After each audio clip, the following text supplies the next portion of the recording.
Hello बच्चों, तो आप लोग कैसे हैं। मैं गोलू कुमार अपना YouTube channel BPS unique centre में तहे दिल से स्वागत करता हूं। तो चलिए आज की क्लास में मैं आपको टॉप 80 प्रश्न के साथ साथ ऐसे ऐसे प्रश्न को बताऊंगा। 80 प्रश्न को बना लेने के बाद 80 के 4 गुना प्रश्न को बनाने की आप क्षमता रखेंगे। ऐसा जो है इस 80 प्रश्न से डेवलप करेंगे आपको, ठीक है। तो चलिए मेरे दोस्त, आप लोग वीडियो देखिए और शानदार तरीके से सीखिए। यहाँ पर मैं आपको सिखाने की कोशिश करता हूँ। देखिए प्रश्न आपके सामने है मेरे दोस्त। देखिए प्रश्न क्या है, किसी प्रकाश स्रोत के सामने एक रुकावट रख देने से क्या बनता है। इट्स वेरी सिंपल क्वेश्चंस कि कोई एक प्रकाश स्रोत है। प्रकाश स्रोत कहने का मतलब एक लाइट ले लो मेरे भाई, ठीक है। सपोज मान लिया जाए एक लाइट है, ठीक है, और एक आगे जो है एक मान लीजिए एक हम तख्ता धर दिए, ईंटा धर दिए, कोई भी वस्तु धर दो मेरे भाई आगे, या कोई आदमी को यहाँ पर खड़ा कर दो, ये भी तो एक वस्तु है। तो कहता है कि किसी प्रकाश स्रोत, कोई प्रकाश स्रोत कहने का मतलब जिससे प्रकाश निकलेगा, ठीक है, वो हो गया। जब प्रकाश आएगा ये प्रकाश हो गया, और प्रकाश स्रोत मतलब इससे जाएगा। मतलब समझ लीजिए कि कह रहा है कि कोई प्रकाश स्रोत, जैसे यहाँ लाइट है और इससे लाइट यदि प्रकाश निकलेगा तो किस पर पड़ेगा। सिंपल सी मतलब है कि इस पर पड़ेगा, आदमी रहे या कोई भी वस्तु रहे। तो ये कह रहा किसी प्रकाश स्रोत के सामने, कोई प्रकाश स्रोत है यानी प्रकाश जा रहा है, इसके सामने कोई भी वस्तु को रख देते हैं तो इसका उस साइड क्या बनता है। तो सिंपल सी आप कहेंगे छाया बनता है। छाया का दूसरा नाम होता है मेरे दोस्त प्रतिबिंब, ठीक है। यानी कि इधर क्या बनेगा इसका, तो आप कहेंगे इसका जो है इसका छाया बनेगा, यानी कि प्रतिबिंब बनेगा, ठीक है। प्रतिबिंब बनेगा। छाया यानी प्रतिबिंब, छाया बोलिए या प्रतिबिंब। तो कहेंगे आपका जो है राइट आंसर क्या हो जाएगा यहाँ पर, तो कहेंगे ए फॉर क्या होगा, एप्पल। समझ में आया कि ना आया। तो आप लोग यहाँ पर जरूर ध्यान रखें। और इससे और भी प्रश्न यहाँ पर पूछा जा सकता है। क्या प्रश्न पूछा जा सकता है, जैसे आपसे पूछा जा सकता है कि बता दो प्रकाश पुंज या किरण पुंज क्या कहते हैं, किसे कहते हैं। तो कहेंगे प्रकाश के किरण को समूह को हम प्रकाश पुंज कहते हैं। क्या कहते हैं, बोलिए क्या कहते हैं, प्रकाश पुंज या प्रकाश के किरण को समूह, प्रकाश के किरण को समूह को हम प्रकाश पुंज कहते हैं। यहाँ से और भी, इसका तो आंसर आप लोग जान गए, ऑप्शन ए सही है पहला प्रश्न का। ओके, अगर हम बात करते हैं कि किरण पुंज क्या होता है, किसकी बात करते हैं मेरे दोस्त, किरण पुंज की बात करते हैं। बता दूं यहाँ पर किरण पुंज क्या है, इस बात को आप जरूर ध्यान रखें, ये भी एग्जाम में आपके पूछा जा चुका है। किरण पुंज तब प्रकाश की किरण को समूह को, प्रकाश की किरण की समूह को, समूह कहने का मतलब एक किरण नहीं होगा, यहाँ पर बहुत सारा होगा किरण। इस समूह को हम क्या कहते हैं, किरण पुंज कहते हैं या प्रकाश पुंज। इसको हम किरण पुंज भी बोल सकते हैं, प्रकाश पुंज भी बोल सकते हैं, डजंट मैटर। ओके, समझ में आया कि ना आया, आया। चलिए बिल्कुल समझ में है। अब देखिए ये किरण पुंज भी आप यहाँ पर समझ गए, ठीक है। और अगर हम प्रकाश करते हैं, प्रकाश ठीक है, तो प्रकाश एक प्रकार की ऊर्जा होता है, ये बात को भी आप लोग ध्यान रखें। प्रकाश एक प्रकार की क्या है, ऊर्जा है, जिसकी सहायता से हम लोग क्या करते हैं, किसी भी वस्तु को देखते हैं। यानी प्रकाश जो है किसी वस्तु पर पड़ता है तो हम लोगों को क्या करता है, दिखाई देता है ना। तो आप लोग ये जरूर ध्यान रखें, प्रकाश यह ऊर्जा है, ये कैसा ऊर्जा है, एक ऐसी एनर्जी है जिसकी सहायता से हम किसी वस्तु को देखते हैं। यानी प्रकाश किसी वस्तु पर पड़ता है तो हमें दिखाई देता है, बात यही है, सही है ना। तो चलिए इतना को आप लोग जरूर ध्यान रखें। अगर हम बात करते हैं कि निर्वात में प्रकाश की चाल कितना होती है, ये भी प्रश्न कितना बार आया है कि अगर हम निर्वात में प्रकाश की चाल करते हैं, प्रकाश वाली बात है, तो यहाँ पर ये बात ध्यान रखें, निर्वात में किसकी चाल, प्रकाश की चाल, प्रकाश की चाल की बात करते हैं, की चाल। तो यहाँ पर बताइए निर्वात में प्रकाश की चाल कितना होता है, तो कहेंगे 3 × 10⁸ मीटर पर सेकेंड। तो इस बात को ध्यान रखें यहाँ निर्वात पूछे या आपसे यदि हवा में भी पूछता है कि बता दो यहाँ पर हवा में क्या होगा, तो यहाँ पर याद रखें 3 × 10⁸ मीटर पर सेकेंड ही होता है। इस बात को जरूर ध्यान रखें। ठीक, तो ये एग्जाम में कितना बार आ चुका है। और एक प्रश्न और पूछता है यहाँ से कि बताओ कि प्रकाश जो है किस रेखा में गमन करती है। तो इस बात को ध्यान रखें, प्रकाश सीधी रेखा में गमन करती है। प्रकाश कौन सी रेखा में गमन करती है? ये कैरेक्टर होता है गुण का, प्रकाश का गुण होता है। क्या होता है? गुण होता है, कैरेक्टर होता है। आप क्लास 10th में हो तो क्लास 10th के अनुसार आप कहेंगे प्रकाश एक सीधी रेखा में गमन करती है। ये भी एग्जाम में आया है। बताओ कि प्रकाश कौन सी रेखा में गमन करती है? सीधी रेखा में गमन करती है। और एक बात को यहाँ से और भी ध्यान रखें कि प्रकाश के परावर्तन और अपवर्तन के 2 नियम होते हैं। प्रकाश के परावर्तन और अपवर्तन के कितने नियम होते हैं? 2 नियम होते हैं। इस बात को आप लोग जरूर ध्यान रखें। ओके, समझ में आ रहा है कि नहीं? आ रहा है ना? चलिए आगे चले। क्वेश्चन 1 से कितना बन गया? बहुत सारा। चलिए आगे चलते हैं। अगले प्रश्न आपके सामने प्रश्न है, पढ़िए। कहता है समतल दर्पण की फोकस दूरी होती है। क्या होती है? तो सिंपल सी मतलब है कि समतल दर्पण की फोकस दूरी क्या होती है? अनंत होती है। अगर यहाँ से समतल दर्पण की फोकस दूरी ना पूछ करके अगर कहता बताओ मेरे दोस्त कि वक्रता त्रिज्या क्या होगा? वक्रता त्रिज्या क्या होगा? तो मेरे दोस्त वक्रता त्रिज्या पूछे या फोकस दूरी पूछे, ठीक है, ये सब के सब क्या होगा? यहाँ पर अनंत होगा समतल दर्पण में। ठीक, तो इस बात को आप लोग जरूर ध्यान रखें। और एक बात यहाँ पर और ध्यान रखें समतल दर्पण के बारे में, अगर आ गया है समतल दर्पण से संबंधित और भी ध्यान रखें। समतल दर्पण में देखिए प्रतिबिंब कैसा बनता है। ये एग्जाम में ये भी पूछा जा चुका है कि बताइए समतल दर्पण में जो प्रतिबिंब, प्रतिबिंब कहने का मतलब छाया, प्रतिबिंब का मतलब क्या होता है? छाया।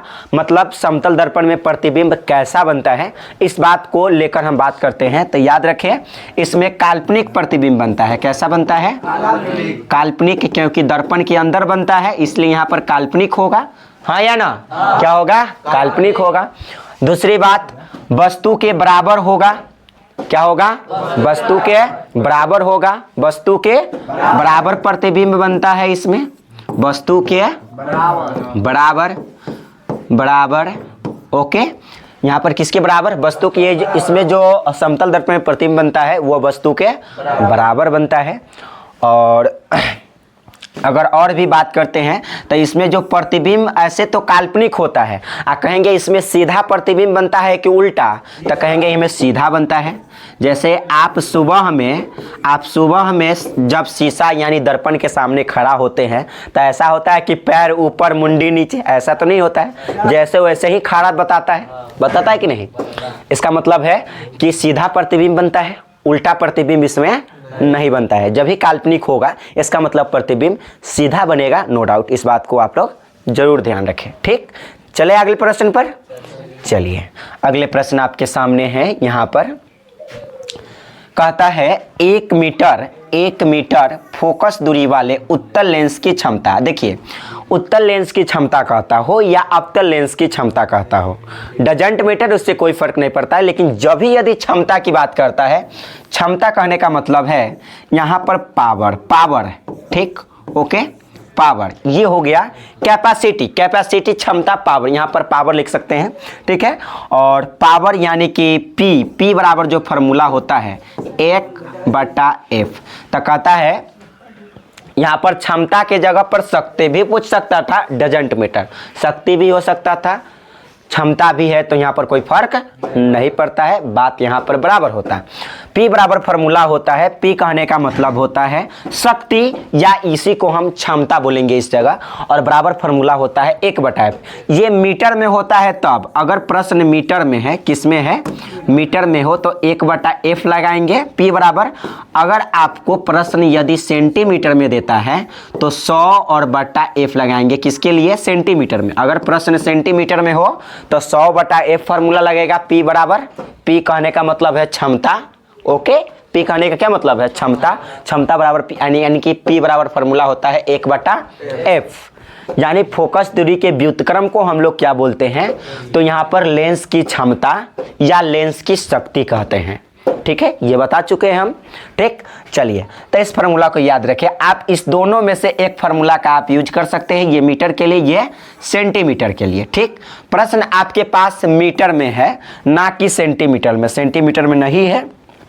इस फार्मूला को डायल नहीं करेंगे, हम मीटर वाला फार्मूला को लगाएंगे। तो बताइए, फार्मूला है P बराबर 1/F।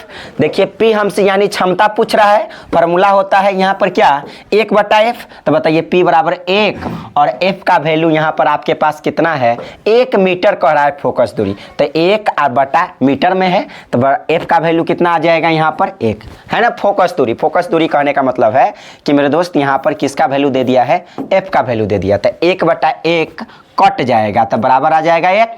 और एक बात को ध्यान रखें कि क्षमता का जो एसआई मात्रक होता है वह डायोप्टर होता है। क्या होता है, dioptre, D for dioptre, dog नहीं, क्या डायोप्टर। तो यहाँ पर डायोप्टर होता है। अब कहेंगे कि ये तो डायोप्टर, एक डायोप्टर तो हो गया, ये यहाँ पर भी माइनस में एक जगह है, एक जगह प्लस में एक डायोप्टर है। देखिए सिंपल सी मतलब है, प्लस में अगर उत्तल दर्पण या उत्तल लेंस कुछ कहता है तब प्लस में होगा। एक बात को ध्यान रखना है कि नहीं रखना है, रखना है ना, कि उत्तल लेंस कहे, उत्तल दर्पण कहे, सब प्लस में होगा। वक्रता, त्रिज्या, फोकस दूरी, ये सब के सब उस सब क्या होगा, प्लस में होगा। ठीक है, ये सब के सब किस में होगा, प्लस में। इस बात को जरूर ध्यान रखें, कौन सी, उत्तल लेंस कहे या उत्तल दर्पण में। ठीक है, फोकस दूरी और वक्रता, त्रिज्या, ये सब के सब किस में होगा, प्लस में होगा। तो यानी कि उत्तल लेंस की बात कर रहा है तो एक तो या एक डायोप्टर प्लस में होगा कि माइनस में होगा, आप कहेंगे किस में होगा, प्लस में। तो इसलिए ये माइनस में है, नहीं होगा। ये 1.5 है, ये भी नहीं होगा, नहीं ना हो सकता है। चलिए, और ये 1.5 डायोप्टर होगा, नहीं होगा। यानी ऑप्शन नंबर C4 कैट जो है आपका राइट आंसर है। हाँ कि ना, है ना। चलिए आगे। तो उम्मीद करता हूँ आपको क्षमता भी समझ में आ गया होगा। चलिए अगले प्रश्न की ओर चलते हैं। अगले प्रश्न क्या है, अब अवतल लेंस और उत्तल लेंस से अगर आया है प्रश्न तो इससे भी बहुत सारा प्रश्न यहाँ पर आगे हम क्लियर करते हैं अभी। ठीक है, चलिए ये देखिए प्रश्न आपके सामने, निम्नलिखित में प्रश्न क्या है पढ़ लीजिए आप लोग। यहाँ पर कह रहा है निम्नलिखित में से किस लेंस को अपसारी लेंस कहते हैं, यानी किस लेंस को जो है अपसारी लेंस के नाम से जाना जाता है। अपसारी कहने का मतलब है वह लेंस जो प्रकाश की किरण को फैला दे, उसको हम अपसारी लेंस के नाम से जानते हैं। हाँ कि ना, सही है ना।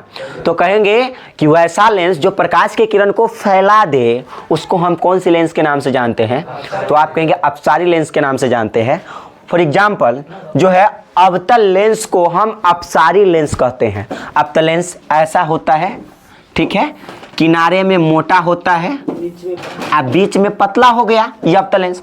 अब देखिए अगर हम ऐसे एक अभिलंब को ऐसे डाल दें और बीच में O मान ले, O हो गया प्रकाशीय केंद्र। O क्या होता है, प्रकाशीय केंद्र। अगर यहाँ से अगर प्रकाश ऐसे डालते हैं तो इसको जाना चाहिए था, ऐसे जाना चाहिए था, डायरेक्ट जाना चाहिए था, लेकिन ये ऐसे मुड़ जाएगा, यानी फैल जाएगा। ये भी अगर हम ऐसे जाना चाहिए था तो ये ऐसे जाना चाहिए था, ऐसे नहीं जाएगा, ये यहाँ पर ऐसे मुड़ जाता है, यानी प्रकाश की किरण को ऐसे फैला देता है। जब फैला दिया तो आप कहेंगे ये कौन सा लेंस होगा, अवतल लेंस होगा। कौन सी लेंस, अवतल लेंस। तो याद रखिए अवतल लेंस को हम अपसारी लेंस के नाम से जानते हैं। क्या आज के बाद से भूलेंगे कि अपसारी लेंस किसे कहते हैं, नहीं ना भूलेंगे। चलिए अब यहाँ पर देखिए जरा ध्यान से समझे आप लोग। अगर कह दे कि बताओ मेरे दोस्त कि कौन सी लेंस को अभिसारी लेंस कहते हैं। अपसारी कहने का मतलब फैलना और अभिसारी कहने का मतलब है इकट्ठा होना, एकत्रित होना। समझ में आया कि नहीं आया, आया ना। चलिए तो हम कहेंगे कि बताइए कि निम्नलिखित में से किस लेंस को अपसारी लेंस कहते हैं। तो अवतल लेंस और अभिसारी की बात होता, उत्तल लेंस को हम अभिसारी लेंस कहते हैं। क्या कहते हैं, अभिसारी लेंस। तो इस बात को जरूर ध्यान रखें, अभिसारी लेंस के नाम से जानते हैं। कौन सी लेंस कहते हैं, अभिसारी लेंस कहते हैं। समझ में आया। और अभिसारी लेंस इसलिए क्योंकि उत्तल लेंस जो होता है, उत्तल लेंस कैसा होता है, तो मेरे दोस्त इस बात को ध्यान रखें, इस बात को ध्यान रखें जो है ये कैसा होगा उत्तल लेंस, तो इस प्रकार का होगा। उत्तल लेंस ऐसा होता है, ओके।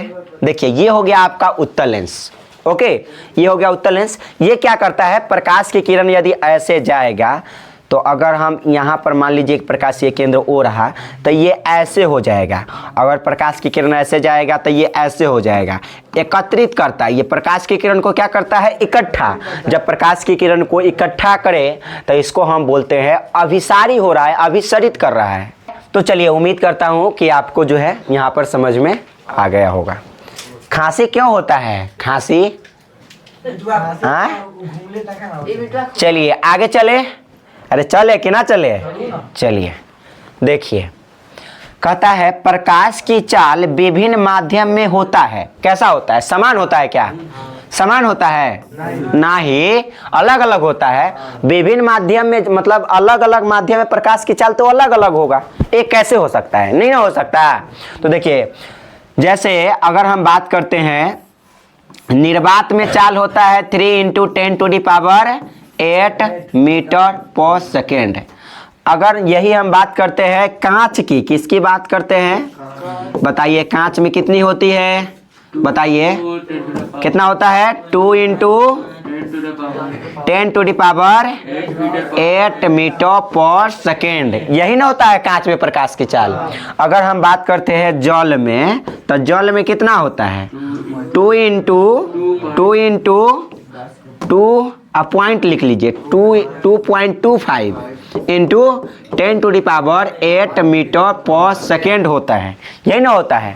देखिए अलग अलग माध्यम में अलग अलग चाल है ना प्रकाश की चाल, इसलिए अलग अलग माध्यम में, विभिन्न माध्यम में जो प्रकाश की चाल होती है वह अलग अलग होती है। इसलिए प्रकाश की चाल विभिन्न मतलब अलग अलग माध्यम में कैसी होती है, अलग अलग मतलब भिन्न भिन्न होती है। इसलिए option number A for Apple is the right answer.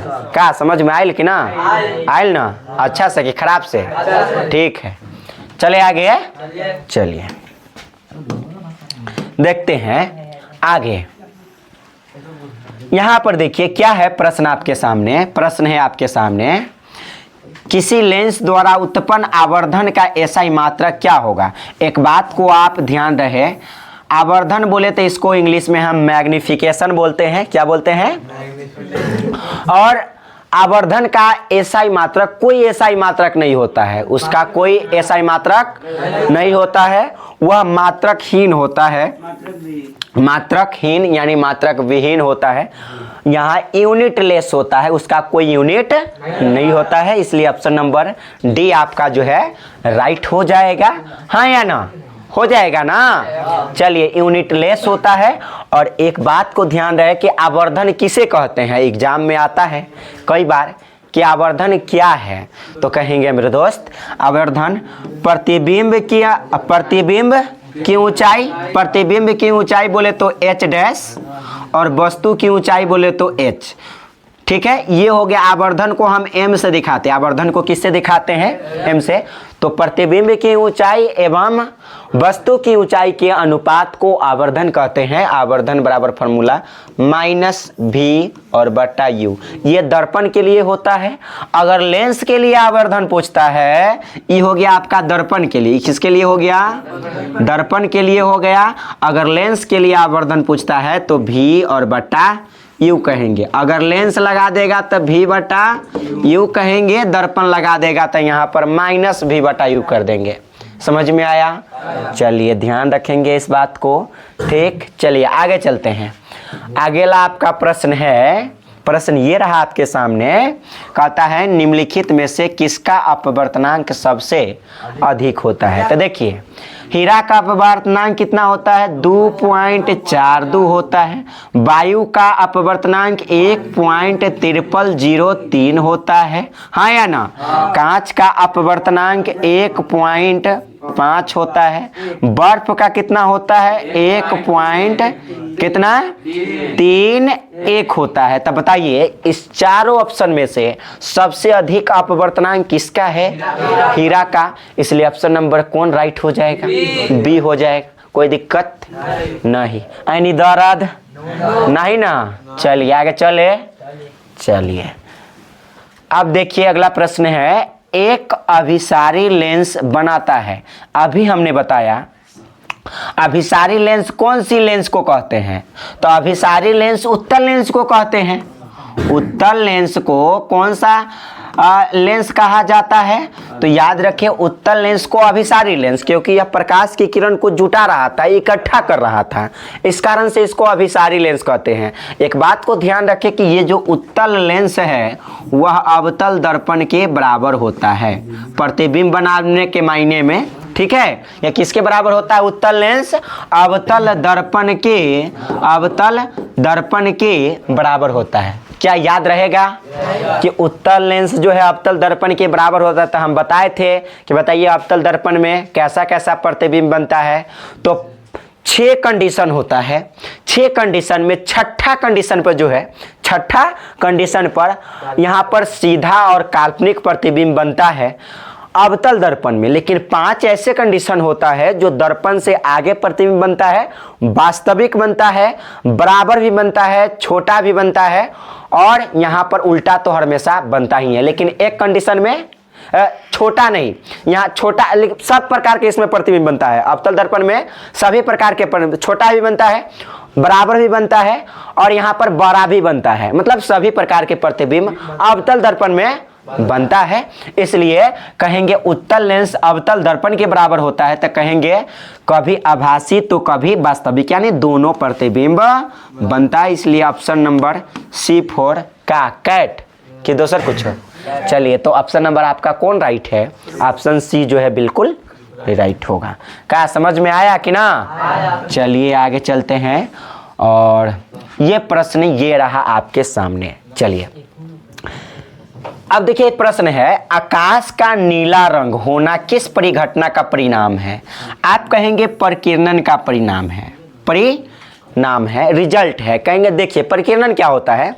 जब बहुत सारे मतलब प्रकाश जो है बहुत सारे धूलकण से टकराकर प्रकाश की किरण जो है फैल जाता है, बिखर जाता है। किससे टकरा करके? धूलकण। धूलकण कहाँ होगा? वायुमंडल में होगा। वायुमंडल से जो है प्रकाश, वायुमंडल में उपस्थित धूलकणों से जब जो है प्रकाश टकराता है तो वह प्रकाश बिखर जाता है, उसका फैलाव हो जाता है। और जब फैलाव हो जाता है तो इसी घटना को क्या कहते हैं? परिकिरणन कहते हैं। और परिकिरणन कहते हैं, और इसी परिकिरणन के कारण भी जो है आकाश का रंग जो है नीला हमें दिखाई देता है। दूसरी बात ये भी हो सकता है कि सुबह में और शाम में, यानी सूर्योदय और सूर्यास्त के समय हमारा जो है सूर्य लाल दिखाई देता है। ऐसा अनुभव किया है कभी? यानी सुबह में और शाम में कैसा होता है? लाल दिखाई देता है। ये किसके कारण होता है? तो याद रखें ये परिकिरणन के कारण। यही दो वो पूछ सकता है, उसके बाद ये इससे बाहर प्रश्न नहीं आ सकता। तो कहेंगे कि आकाश का नीला रंग दिखना और सूर्योदय और सूर्यास्त के समय, मतलब सुबह और शाम में सूर्य लाल दिखाई क्यों देता है? तो क्या होगा इसका आंसर? परिकिरणन के कारण। याद हो गया? चले आगे, परिकिरणन क्या होता है वो भी समझ में आ गया। चलते हैं आगे। चलिए अगले प्रश्न आपके सामने है, प्राथमिक रंग क्या होगा? तो रेड भी होगा, ब्लू भी होगा और ग्रीन भी होगा। इनमें से सभी ऑप्शन D4 देवसेना जो है आपका राइट आंसर होगा। ठीक है, क्यों? देखिए प्राथमिक रंग का एक ट्रिक है, याद कर लीजिए, RBG, यही जो है आपका प्राथमिक रंग है। ये क्या है? आपका प्राथमिक रंग है। इस बात को आप लोग जरूर से जरूर ध्यान रखें। Red, blue, green. रेड बोले तो लाल, ब्लू बोले तो नीला, ग्रीन आप बोले तो हरा। RBG याद रखेंगे, काम हो जाएगा 35। ठीक है, ये जो है प्राथमिक रंग, ये 3 गो होता है प्राथमिक रंग। कै गो होता है? 3 गो प्राथमिक रंग होता है। इन्हीं 3 रंगों को मिला करके अलग अलग जो है रंग डिसाइड होता है। क्या समझ में आई कि ना आई? चलिए आगे चले। चलिए अब देखिए क्या कहता है, प्रश्न है आपके सामने, बृहत संख्या में प्रकाश सुग्राही कोशिकाएं कहाँ होती है? बृहत संख्या कहने का मतलब है बहुत बड़ी संख्या में, बहुत बड़ी संख्या में प्रकाश कहाँ होगा? तो सिंपल सी मतलब हम बताए थे कि आंख का एक भाग, एक लेयर, ठीक है, जिसमें जो है किसी भी वस्तु का प्रतिबिंब बनता है, वह है दृष्टिपटल यानी रेटिना, जिस पर मान लीजिए कि जहां छाया बनेगा जिस जगह पर, वहीं पर तो प्रकाश ज्यादा होगा ना। बृहत संख्या में कहां प्रकाश ज्यादा होगा? रेटिना पर, दृष्टिपटल पर। जहां पर किसी भी वस्तु का हमारी आंख में प्रतिबिंब बनता है, छाया बनता है, वह छाया कहां बनता है? तो कहेंगे रेटिना पर, दृष्टिपटल पर।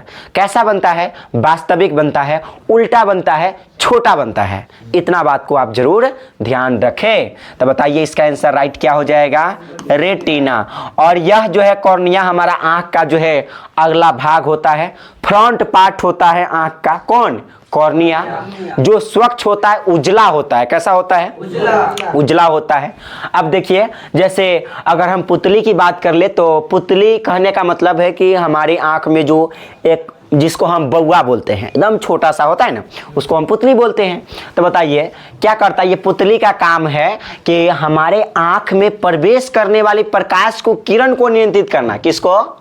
किसको नियंत्रित करना? प्रकाश की किरण को नियंत्रित कौन करता है? तो पुतली करता है। कौन करता है? पुतली। याद रहेगा। तो कहेंगे हमारी आंख में जो प्रवेश करने वाली जो प्रकाश है, उसको जो है प्रकाश का नियंत्रण कौन करता है? तो पुतली करे। अब पुतली के साइज को नियंत्रित कौन करता है? तो आइरिस। कौन करता है? तो इसकी पुतली के साइज को यानी आकार को नियंत्रित करना है तो आइरिस करेगा, लेकिन प्रकाश की किरण को नियंत्रित कौन करेगा? पुतली करेगा। क्या करेगा? कंफ्यूज नहीं होना है, ठीक है। चलिए आगे चलते आगे। अगले प्रश्न आपके सामने ये रहा, दूरदृष्टि दोष के उपचार के लिए किस लेंस का प्रयोग होता है? देखिए सिंपल सी मतलब है, दूर जब छोटा शब्द है तो आंसर छोटे शब्द होगा। दूर देखिए, दूर दृष्टि दोष में, दोष के उपचार में कौन सा लेंस का उपयोग किया जाता है? दूर, छोटा शब्द, छोटा आंसर। यानी दूर के लिए उत्तल, ये छोटा शब्द है, छोटा आंसर होना चाहिए, तो उत्तल लेंस राइट है। अगर हम बात कर ले निकट, तो निकट तो शब्द बड़ा हो गया, निकट, दूर से तब बड़ा ना हो गया, बड़ा शब्द बड़ा आंसर। निकट दृष्टि दोष में अवतल लेंस का उपयोग होता है, और इसको हम इंग्लिश में सिलिंड्रिकल लेंस कहते हैं। बेलनाकार कहने का मतलब है सिलेंडर के आकार का, ठीक है, सिलेंडर, ठीक है। बेलन के आकार के, बेलना रोटी बेले वाला ना, हाँ वो वाला, ठीक है, या वो भी आप समझ सकते हैं, ठीक। तो देखिए बेलनाकार लेंस का निवारण जो है ये क्या काम करता है? अबिंदुकता क्या उपचार में, अबिंदुकता किसी भी व्यक्ति को हो जाए, अबिंदुकता हो जाए तो इसका जो है कौन सा उपचार किस में उपयोग करते हैं? तो याद रखें अबिंदुकता के लिए हम बेलनाकार लेंस का उपयोग करते हैं। किसके लिए? अबिंदुकता के लिए, अबिंदुकता के लिए, ठीक है। तो इस बात को आप लोग जरूर ध्यान रखें। और एक रोग होता है जरा दृष्टि दोष, जिसमें न दूर की वस्तु दिखाई देता है और न ही नजदीक का, मतलब दिखाई देगा दोनों लेकिन जरा छोटा, कम, इसलिए उसका नाम पड़ गया जरा दृष्टि दोष। इसलिए कहा जाता है कि मुख्य रूप से दृष्टि दोष 3 प्रकार के हैं, दूर दृष्टि दोष, निकट दृष्टि दोष, जरा दृष्टि दोष, मुख्य रूप से 3 प्रकार के। अबिंदुकता अलग चीजें हो गया, ठीक है, ये भी दृष्टि दोष ही है लेकिन मुख्य रूप से 3 प्रकार का होगा, ठीक है। चलिए, तो उम्मीद करता हूँ आपको यहाँ पर सारे के सारे बात समझ में आ गया होगा। आगे चलते हैं, आगे चलिए। और अगला प्रश्न आपके सामने ये रहा, मानव नेत्र के लिए दृष्टि का अस्थायित्व क्या होता है? का खा के आया कि इतना खांसी होता है, आए बर्दाश्त करो। तो चलिए अगला प्रश्न आपके सामने क्या है, मानव नेत्र के लिए दृष्टि का अस्थायित्व कितना होता है? मतलब ये है, देखिए इस बात को सबको समझना नामुमकिन होता है, इस बात को समझो। कहता है द परसिस्टेंस, ठीक है, of vision for human age. कहने का मतलब है कि मानव नेत्र के लिए दृष्टि का अस्थायित्व क्या होता है? जैसे मान लीजिए कि कोई छाया बन गया हमारे आंख में, कभी कभी ऐसा होता है कि कोई वस्तु का छाया अगर हट भी जाता है ना, तब पर भी जो थोड़ा देर हमारा आंख में लगे, हमको लगेगा क्या कि छाया बना हुआ है। थोड़ा देर, कितना देर? 1/16 सेकेंड। इसलिए आपका राइट आंसर जो है मानव नेत्र के दृष्टि स्थायित्व कितना होता है, तो जरूर ध्यान रखें कितना 1/16 सेकेंड। इसलिए ऑप्शन नंबर सी जो है आपका राइट आंसर है। चले आगे, चलिए यहां से इस प्रश्न को देखिए। जैसे यहां पर कह रहा है निम्नलिखित में से कौन सा मात्रक वाट के बराबर है, वाट के बराबर है। देखिए शक्ति का एसआई मात्रक होता है वाट। किसका? शक्ति का एसआई मात्रक क्या होता है? वाट होता है। याद रहेगा, शक्ति का एसआई मात्रक क्या होता है? वाट होता है। और याद रखें शक्ति को हम पी से दर्शाते हैं, पावर, पावर शक्ति यानी कि पी से दर्शाते हैं। और पी बराबर फॉर्मूला होता है एगो W बटा टी। क्या होता है? W बटा टी। यानी एकांक समय में किए गए कार्य को हम विद्युत शक्ति कहते हैं। क्या कहते हैं? विद्युत शक्ति कहते हैं। एकांक समय में किए गए कार्य क्या कहलाता है? शक्ति कहलाता है। ठीक है, अब देखिए शक्ति कहलाता है तो W यहां पर देखिए तो P बराबर क्या हो जाएगा? इसका एसआई मात्रक की बात करते हैं। किसकी एसआई मात्रक की बात करते हैं? शक्ति का एसआई मात्रक। देखिए एसआई मात्रक तो वर्क, W कहने का मतलब है वर्क, वर्क बोले तो कार्य, कार्य का एसआई मात्रक होता है जूल। क्या होता है? जूल। और यहाँ बटा तो बटा। ठीक है, अगर ऐसे बटा नहीं लिखना है तो क्या स्टाइल में लिख लीजिए ऐसे, इसका नाम है स्टाइल वाला बटा, सिंपल। ठीक है, और बटा में टाइम है, टाइम का एसआई मात्रक सेकंड होता है। क्या होता है? सेकंड। तो बता दो कि निम्नलिखित में से कौन वाट के बराबर है, तो कहेंगे जूल बटा सेकंड, जो कि ऑप्शन नंबर हमको कौन सा दिखाई दे रहा है? बी। अब एक बात को याद रखें कि शक्ति का एसआई मात्रक वाट होता है। एक बात को यहाँ से और भी ध्यान रखें, जैसे आपसे पूछेगा बता दो प्रतिरोध का एसआई मात्रक बता दो, तो कहना प्रतिरोध का एसआई मात्रक, एसआई मात्रक, प्रतिरोध का एसआई मात्रक की बात यदि हम करते हैं तो इसका एसआई मात्रक होता है ओम। क्या होता है? ओम। ओम को हम ऐसे लिख देते हैं। कैसे लिख देते हैं? इस प्रकार से, ऐसे लो, ऐसे कर दो, ये हो गया ओम, सिंपल। ठीक है, अब जैसे इसी में लगा देगा बताओ प्रतिरोधकता, कंफ्यूजन करने के लिए, प्रतिरोधकता का एसआई मात्रक बोलो। दोनों में अंतर है, दोनों में अंतर ये है कि यहाँ प्रतिरोध है, यहाँ क्या है? प्रतिरोधकता है। ता लग जाए, कता, कता, सिर्फ यहाँ पर कता लगा हुआ है, प्रतिरोधकता। तो इसका एसआई मात्रक होता है ओम मीटर। क्या हो जाता है? ओम, और इसका नाम हो गया ओम मीटर। इसलिए ओम मीटर किसका एसआई मात्रक होता है? याद रखें प्रतिरोधकता का, ओम मीटर का। समझ में आया कि ना आया? आ गया? तो चलिए उम्मीद करता हूं इतना समझ में। और भी यहां से प्रश्न पूछेगा कि बताओ विद्युत धारा का एसआई मात्रक क्या होगा, तो याद रखें विद्युत धारा का एसआई मात्रक एम्पियर होता है। क्या होता है? विद्युत धारा का एसआई मात्रक एम्पियर। ऐसे लिखते हैं एम्पियर, एम्पियर। और इसको हम ए से भी दिखा सकते हैं या आई से भी दिखा सकते हैं। तो बताओ विद्युत धारा का एसआई मात्रक क्या होता है? एम्पियर होता है। याद रहेगा? बिल्कुल याद रहेगा। चलिए, और यहां से और भी पूछा जा सकता है प्रश्न, जैसे बता दो कि विभवांतर का एसआई मात्रक क्या होता है? विभवांतर। ठीक है, पोटेंशियल एनर्जी, पोटेंशियल एनर्जी यानी विभवांतर का एसआई मात्रक बता दो। तो जो हम बोल रहे हैं इस बात को जरूर ध्यान रखें, विभवांतर का एसआई मात्रक होता है वोल्ट। क्या होता है? वोल्ट। और वोल्ट को हम ऐसे लिखते हैं, वोल्ट को ऐसे लिखते हैं, दिखाते हैं भी से, वोल्ट। ठीक है, तो बताओ विभवांतर का एसआई मात्रक क्या होता है? वोल्ट होता है। चल कै गो प्रश्न, एगो से कै गो बता दिए? बता दिए ना। चलिए आगे चले। चलिए इस प्रश्न को देखो और यहाँ पर जानो। कहता है 1 किलोवाट घंटा किसके बराबर होता है? तो कहेंगे 1 यूनिट के बराबर। 100 यूनिट नहीं रे पगल चट्टी सब, क्या होगा? 1 यूनिट होगा।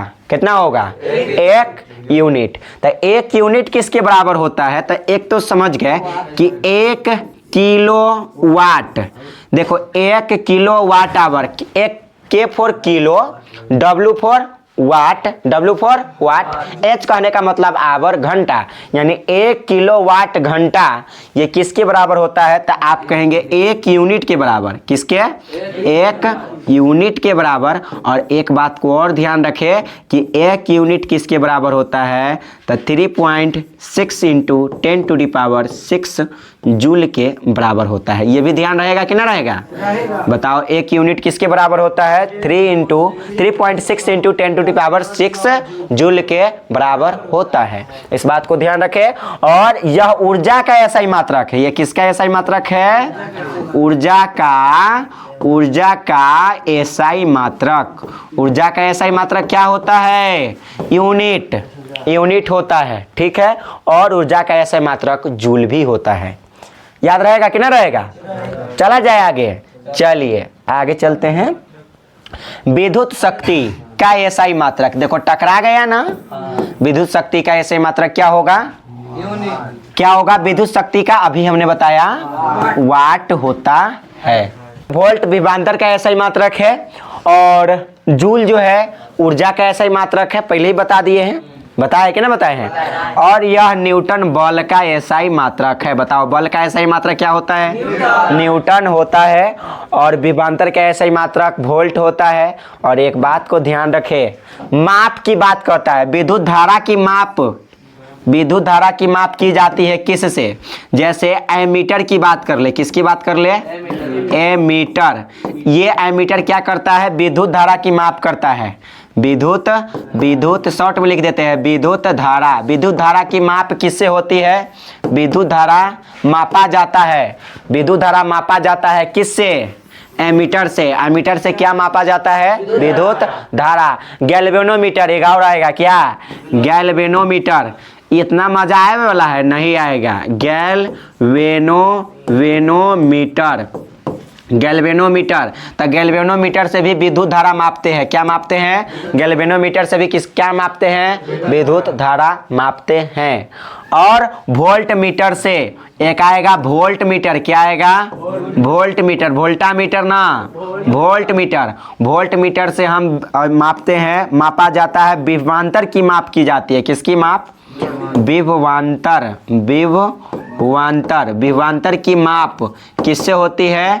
तो विभवांतर की माप वोल्ट मीटर से होती है। विद्युत धारा की माप यहाँ एमीटर से होती है या गैल्वेनोमीटर से होती है। बस इतना ही काम हो जाएगा। 35। चले आगे। चलिए चलते हैं आगे। अगला प्रश्न आपके सामने ये रहा, 1 किलोवाट बराबर ये किसके बराबर होगा? अभी हमने बता दिया 3.6 इंटू 10⁻6 जूल के बराबर होता है, ठीक है। इस बात को जरूर ध्यान रखें। आगे चलते हैं। अगले प्रश्न आपके सामने ये रहा। प्रश्न कहता है कि दाएं हाथ के अंगूठे के नियम किसने प्रतिपादित किया था? तो ये किया था मैक्स बेल ने। किसने किया था? कहा था मैक्स बेल ने कि हम अपने दाहिने हाथ में एक चालक को इस प्रकार पकड़ते हैं कि हमारा जो अंगूठा है यह विद्युत धारा की दिशा को बताती है। और जो मुड़ी हुई घूमी हुई अंगूठा है, अंगूठा को छोड़कर जो भी उंगली बच रही है वह चुंबकीय क्षेत्र की दिशा को बताती है। इट मीन्स ये सब उंगली जो है घुमा हुआ मैग्नेटिक फील्ड को बताएगा और ये विद्युत धारा की दिशा को बताएगा। ये है मैक्स बेल का नियम। क्या समझ में आया? चलिए आगे चले। तो दाएं हाथ के अंगुष्ठ नियम किसने दिया था? आप कहेंगे मैक्स बेल ने दिया था। और फ्लेमिंग ने दाएं हाथ और बाएं हाथ का नियम दिया था। फ्लेमिंग ने क्या किया था? दाएं हाथ और बाएं हाथ का नियम दिया था, ठीक है। और स्टेट की बात करें, ठीक है, तो ये चुंबकीय प्रभाव या चुंबकीय प्रभाव की खोज किसने किया था? तो ऑरस्टेड ने किया था। चुंबकीय प्रभाव की बात करेगा तो क्या होगा? ऑरस्टेड। इस बात को आप जरूर ध्यान रखें। आगे चलते हैं। अगले प्रश्न आपके सामने ये रहा। प्रश्न है विद्युत फ्यूज मतलब गरमा के ना फ्यूज होता है। बॉल कैसे फ्यूज होता है? गरमा के फ्यूज हो जाता है। और जब भी गर्मा गर्मी वाला बात आएगा कहेंगे उष्मीय प्रभाव, उष्मा देगा उनमें। क्या होगा? गरमा के फ्यूज होता है, ठीक है। इसलिए यहाँ पर उष्मीय प्रभाव होगा। क्या होगा? उष्मा देकर। जैसे विद्युत प्रेस, इलेक्ट्रिक प्रेस प्रेस जो होता है वो विद्युत फ्यूज पर आधारित होता है। किस पर आधारित होता है? विद्युत फ्यूज पर। इस बात को जरूर ध्यान रखें, इसलिए आंसर क्या हो जाएगा? ऑप्शन सी जो है राइट हो जाएगा। कहेंगे इसका काम क्या है, तो कहेंगे विद्युत जनरेटर, जैसे जनरेटर हो गया, ठीक है, ये जनरेटर या विद्युत मोटर, विद्युत मोटर या विद्युत जनरेटर ये चुंबकीय प्रभाव पर आधारित है, ठीक है। और बैटरी या सेल रासायनिक प्रभाव पर आधारित है। जो हमने बोला उस बात को जरूर ध्यान रखें, ठीक। चलिए आगे चलते हैं। और एक बात को यहाँ से ध्यान रखें, एक बात को ध्यान रखें क्या, कि विद्युत यहाँ पर शॉर्ट में लिखते हैं, विद्युत ऊर्जा से यदि कोई यांत्रिक ऊर्जा में जाता है, किसमें? यांत्रिक। विद्युत ऊर्जा से कौन सी ऊर्जा में जाता है? यांत्रिक ऊर्जा। विद्युत ऊर्जा से यांत्रिक ऊर्जा की बात होगा तो ई काम करता है विद्युत मोटर। ई कौन करता है? विद्युत मोटर, जनरेटर नहीं, मोटर। अगर कहेगा कि बताओ यांत्रिक ऊर्जा से, कौन सी ऊर्जा से? यांत्रिक ऊर्जा से जाएगा किस में, तो कहेंगे विद्युत ऊर्जा में। कौन सी ऊर्जा में? विद्युत ऊर्जा में। तो ये ऐसा काम कौन करता है? तो जनरेटर करता है। यांत्रिक से विद्युत ऊर्जा में कौन करेगा? जनरेटर, जिसको हम जनित्र कहते हैं। क्या कहते हैं? तो इस बात को जरूर ध्यान रखें, कई बार पूछा गया कि बताओ वैसा यंत्र, वैसा मशीन जो विद्युत ऊर्जा को यांत्रिक ऊर्जा में बदलता हो उसको क्या कहते हैं? तो विद्युत मोटर कहते हैं।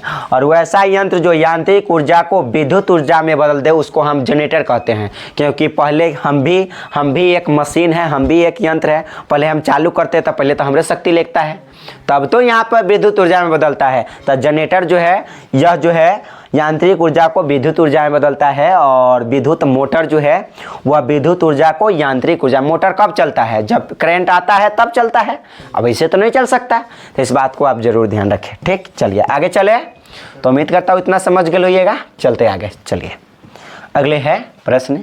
1 मिली एम्पियर, ये है ये एम कहने का मतलब है मिली, ठीक है। और A for ampere, A for ampere. तो 1 मिली एम्पियर बराबर 10⁻³ एम्पियर होता है। कितना होता है?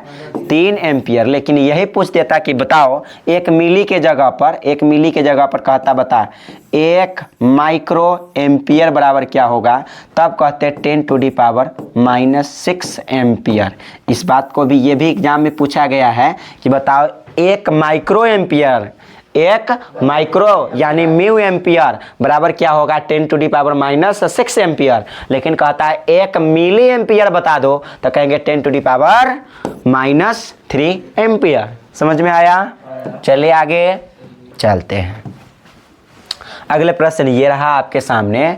प्रतिरोध का मान बढ़ाने के लिए प्रतिरोधकों को जोड़ा जाना चाहिए। देखिए, प्रतिरोध का मान हमें बढ़ाना है, यानी करंट रोकने की दर को बढ़ा देना है, रेजिस्टेंस को बढ़ा देना है। तो कैसे जोड़ना पड़ेगा? श्रेणी क्रम में। कौन सी क्रम में जोड़ना पड़ेगा? श्रेणी क्रम में। इसलिए ऑप्शन हो जाएगा आपका ये। और श्रेणी क्रम का फॉर्मूला होता है R बराबर R1 plus R2 plus R3 plus Rn, मतलब बहुत सारा होगा। ये फार्मूला होता है, इस बात को ध्यान रखें। पार्श्व क्रम कहने का मतलब है समांतर क्रम संयोजन। प्रतिरोधकों को 2 तरीके से जोड़ा जाता है, एक श्रेणी क्रम, एक समांतर क्रम, यानी कि पार्श्व क्रम। और इसका जो फार्मूला होता है वह होता है 1/R बराबर 1/R1 plus 1/R2 plus 1/R3 और प्लस ... 1/Rn तक ये होता है, ठीक है। इस बात को आप, ये फार्मूला हो गया, ये पूछा जा सकता है आपसे। और एक पूछेगा बताओ 2 प्रतिरोधों को जोड़ेंगे तब क्या होगा? समतुल्य प्रतिरोध बता दो। समतुल्य प्रतिरोध, समतुल्य प्रतिरोध। जैसे 2 प्रतिरोध मान लीजिए, और पार्श्व क्रम में खासकर पूछेगा तो यहाँ पर याद रखें फार्मूला। अगर मान लीजिए कि 1/R, अगर 2 प्रतिरोध को जोड़ते हैं, कितने प्रतिरोध को? दो प्रतिरोध को जोड़ेंगे तो कहेंगे 1 समांतर क्रम में यानी पास क्रम में, तो 1/R1 प्लस 1/R2 हो गया दूगो प्रतिरोध। R1 R2 दूगो प्रतिरोध हो गया, क्योंकि प्रतिरोध को हम R से दिखाते हैं। ठीक है, चलिए अब देखिए इसमें आप इसको 1/R है तो 1/R रहने दीजिए फिलहाल में। R1 और R2 के एलसीएम लेंगे तो क्या हो जाएगा यहाँ पर R1 R2 हो जाएगा। ठीक है, तो R1 से R1 कट गया तो बच गया R2, तो मान लीजिए ये आ जाएगा यहाँ पर क्या, तो यहाँ पर आ जाएगा R2 आ जाएगा। ठीक है, प्लस है तो यहाँ बीच में कर दीजिए प्लस। R2 से R2 कट गया तो यहाँ पर बच गया R1, R1 से 1 में गुना करेंगे तो R1 आ जाएगा। ठीक है, अब इसको अब पलट देना है। अब क्या कर देना है, पलट देना है। पलट देंगे तो 1 जो है नीचे चला आएगा, R ऊपर चला जाएगा, तो बट्टा में 1 के वैल्यू नहीं करते हैं, नहीं ना करते हैं, तो हो जाएगा केवल R बराबर, जब E पलटे हैं तो ये भी तो पलट दो, ये भी ऐसे पलट दो, तो R1 R2 ऊपर चला जाएगा, R1 R2 ऊपर चला जाएगा। ठीक है, और ये R1 प्लस R2 नीचे आ जाएगा, तो नीचे हो जाएगा यहाँ पर R1 प्लस R2। ये दोनों प्लस में है तो इधर उधर हो सकता है, क्या फर्क पड़ता है। तो ये एग्जाम में कई बार पूछा जा चुका है कि बताओ दो प्रतिरोध को समांतर क्रम में जुड़ा जाता है तो उसका समतुल्य प्रतिरोध क्या होगा, तो कह रहा R1 इंटू R2 बटा R1 प्लस R2। कई बार एग्जाम में पूछा गया है। ठीक, चले आगे, चलिए अगले प्रश्न की ओर चलते हैं। अगले प्रश्न ये रहा, और प्रश्न क्या है देखा जाए। कहता है इलेक्ट्रिक हीटर की कुंडली बनाने में किस पदार्थ का प्रयोग किया जाता है, तो नाइक्रोम का प्रयोग किया जाता है। ठीक है, और इस कुंडली में प्लस माइनस का चिन्ह नहीं होता है। किसमें, कुंडली में, किसमें, कुंडली में प्लस माइनस का चिन्ह नहीं होता है। बाद बाकी वोल्ट मीटर एमीटर इस सब में प्लस माइनस का चिन्ह होता है, लेकिन कुंडली में प्लस माइनस धन और ऋण का चिन्ह नहीं होता। एग्जाम में आ चुका है, इस बात को जरूर ध्यान रखें। चलिए आगे, चलिए आगे प्रश्न ये रहा। कहता है निम्नलिखित में से कौन ग्लोबल वार्मिंग के लिए उत्तरदायी है, तो कौन उत्तरदायी है ग्लोबल वार्मिंग के लिए, क्या कहेंगे, कार्बन डाइऑक्साइड जो है ग्लोबल वार्मिंग के लिए उत्तरदायी है। हमने कितना बार बताया है, ठीक है ना। और एक बात ये ऑक्सीजन, जैसे प्रकाश संश्लेषण में कौन सी गैस निकलती है, तो कहेंगे ऑक्सीजन गैस। प्रकाश संश्लेषण में कौन सी गैस निकलती है, ऑक्सीजन गैस। ठीक, चले आगे, चलिए अब देखिए आगे समझिए क्या कहता है। इनमें से कौन जीवाश्म ईंधन है, इनमें से कौन, पेट्रोलियम भी है, प्राकृतिक गैस भी है, कोयला भी है, इनमें से सभी जो है आपका राइट आंसर है। ठीक है, चले आगे, चलिए अगले प्रश्न आपके सामने ये रहा। कहता है सूर्य तथा अन्य तारों द्वारा उत्सर्जित विशाल ऊर्जा का स्रोत क्या है, तो नाभिकीय संलयन है। जैसे सूर्य और तारे का जो ऊर्जा होता है किसके कारण होता है, नाभिकीय संलयन के कारण होता है। चलिए आगे चले, आगे चलते हैं। अगला प्रश्न ये रहा।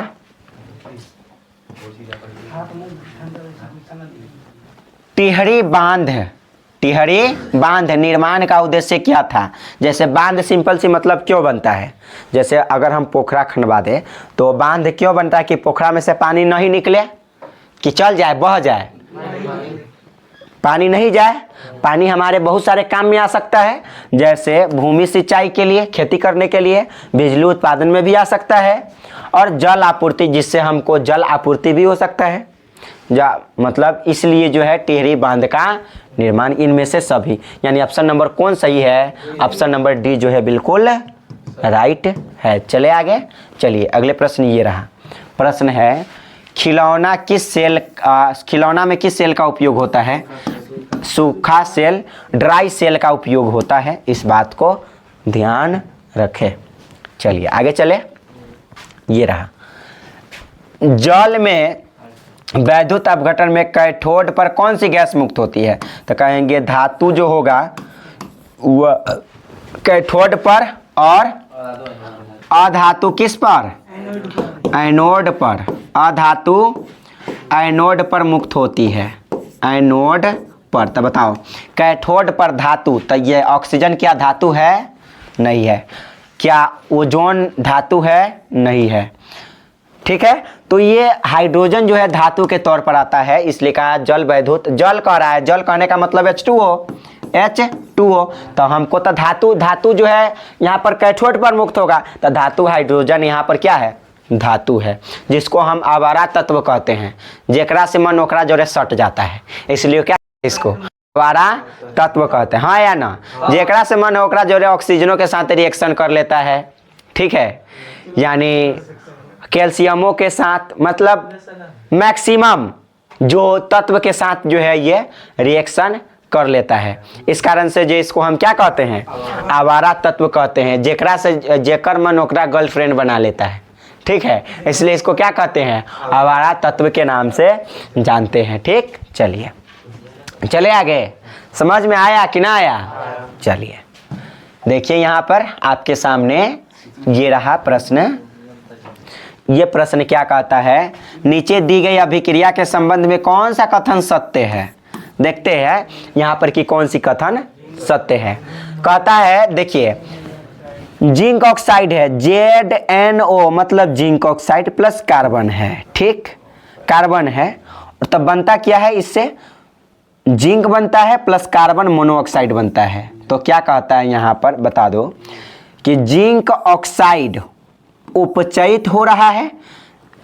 उपचयित कहने का मतलब क्या? जिंक ऑक्साइड में ऑक्सीजन जुड़ रहा है? कहेंगे नहीं, ये बिल्कुल गलत है। जिंक ऑक्साइड उपचयित नहीं हो रहा है, बल्कि अपचयित हो रहा है, क्योंकि जिंक ऑक्साइड से ऑक्सीजन तो हट रहा है ना, तो ये तो अपचयित ना होगा, तो ये तो बिल्कुल गलत हो गया। ऑक्सीजन का हटना क्या कहलाता है? अपचयन कहलाता है। जुड़ना ना उपचयन कहलाता है। यहाँ से तो ऑक्सीजन हटा, तब ना यहाँ पर कार्बन में सट गया, तो कार्बन मोनोऑक्साइड बना दिया। तो यहाँ पर क्या होगा? तो कहेंगे कि ऑक्सीजन तो हट रहा है यहाँ से, इसलिए कहेंगे जिंक ऑक्साइड उपचयित नहीं बल्कि अपचयित हो रहा है, ऐसा हो सकता। ठीक, चलिए, कार्बन अपचयित हो रहा है। देखिए, तो कार्बन अपचयित कहने का मतलब है कि क्या कार्बन से जो है ऑक्सीजन हट रहा है, ऐसा हो रहा है। कार्बन से ऑक्सीजन हट नहीं रहा है, बल्कि कार्बन में ऑक्सीजन जुड़ा, तब तो यहाँ पर CO बन गया, कार्बन मोनोऑक्साइड, यानी ये भी गड़बड़ है ना? गड़बड़। चलिए आगे चलते हैं। कार्बन उपचयित हो रहा है क्या? कार्बन, देखिए बिल्कुल सही है कि कार्बन उपचयित हुआ, मतलब कार्बन में ऑक्सीजन आकर जुड़ा, तब तो यहाँ पर कार्बन मोनोऑक्साइड बनाया। यानी बात सही है कि कार्बन क्या हो रहा है? उपचयित हो रहा है। ठीक है, बाद बाकी ये सब गड़बड़ है। 3 ऑप्शन गलत, और ऑप्शन नंबर सी जो है बिल्कुल राइट है। का समझ में आया कि ना? आया। हाँ, तय उसको देखिए। ठीक है, चलिए आगे चलिए अगले प्रश्न ये है। क्या कहता है? जस्ता एक धातु है। जस्ता क्या है? धातु है। और तनु हाइड्रोक्लोरिक अम्ल, ये अम्ल हो गया। तो एक बात को ध्यान रखे। किस बात को ध्यान रखे? धातु और अम्ल आपस में अभिक्रिया करता है तो हाइड्रोजन गैस बाहर देता है। कौन सी गैस निकालता है? इसलिए ऑप्शन नंबर कौन राइट है? बी राइट है। सिंपल। कौन सी गैस बनाता है? तो हाइड्रोजन गैस। 31 नंबर प्रश्न ये रहा। निम्नांकित में से कौन गैस चूना जल को दूधिया कर देता है? तो क्या? CO2 यानी कार्बन डाइऑक्साइड जो है चूना जल को दूधिया कर देता है। चूना जल। ठीक, चलिए, चूना जल का सूत्र क्या हो जाएगा बताए आप लोग? चूना जल का सूत्र CaOH का होल 2, जिसको हम बुझा हुआ चूना के नाम से जानते हैं। कौन सी चूना के नाम से? बुझा हुआ चूना कहेगा तो क्या कहेंगे? CaOH का होल 2 कैल्शियम हाइड्रोक्साइड, और CaO इसको बोलते हैं बिना बुझा हुआ चूना। क्या बोलते हैं? बिना बुझा हुआ चूना, या इसी को हम कली चूना कहते हैं। क्या कहते हैं? कली चूना, या इसी को हम कहते हैं क्विक लाइम। क्या कहते हैं? क्विक लाइम कहते हैं। याद रहेगा इतना? चलिए आगे चलते हैं। आगे चलिए, ये प्रश्न को देखिए। प्रश्न है, निम्नांकित में से कौन बुझा हुआ चूना है? कौन बुझा हुआ चूना है? अभी हमने बताया CaOH का होल 2 बुझा हुआ चूना है। ठीक, चलिए आगे चलते हैं। और एक बात को ये ध्यान रखें कि कैल्शियम कार्बोनेट इसका नाम है चूना पत्थर। ये क्या होता है? चूना पत्थर या संगमरमर सबसे प्रचलित नाम। बता दो ये क्या है? संगमरमर, संगमरमर। इसी को हम चूना पत्थर या मार्बल के नाम से जानते हैं, कैल्शियम कार्बोनेट को। ठीक है, CaCO3। आगे चलते हैं। दंतमंजन प्रायः कैसा होता है? दंतमंजन प्रायः क्षारीय होता है। अम्ल का पीएच मान 7 से कम, 7 से कम। और क्षार का पीएच मान 7 से अधिक। उदासीन विलयन का पीएच मान, उदासीन विलयन का पीएच मान कितना होगा? तो यहाँ पर कहेंगे 7 होगा। ठीक, इतना बात को ध्यान रखें। आगे चले, देखिए नींबू में कौन सा अम्ल पाया जाता है?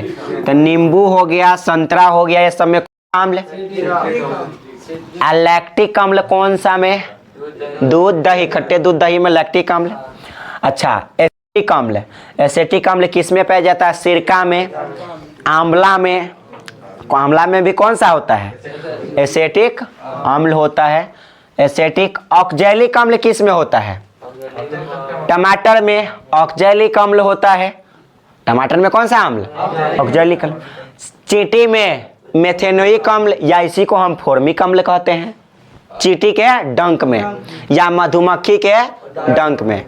ठीक है, ये सब में क्या फॉर्मिक अम्ल या मिथेनोइक अम्ल होता है। सूत्र क्या होता है इसका? सी मेथेनोइक अम्ल CH3COOH।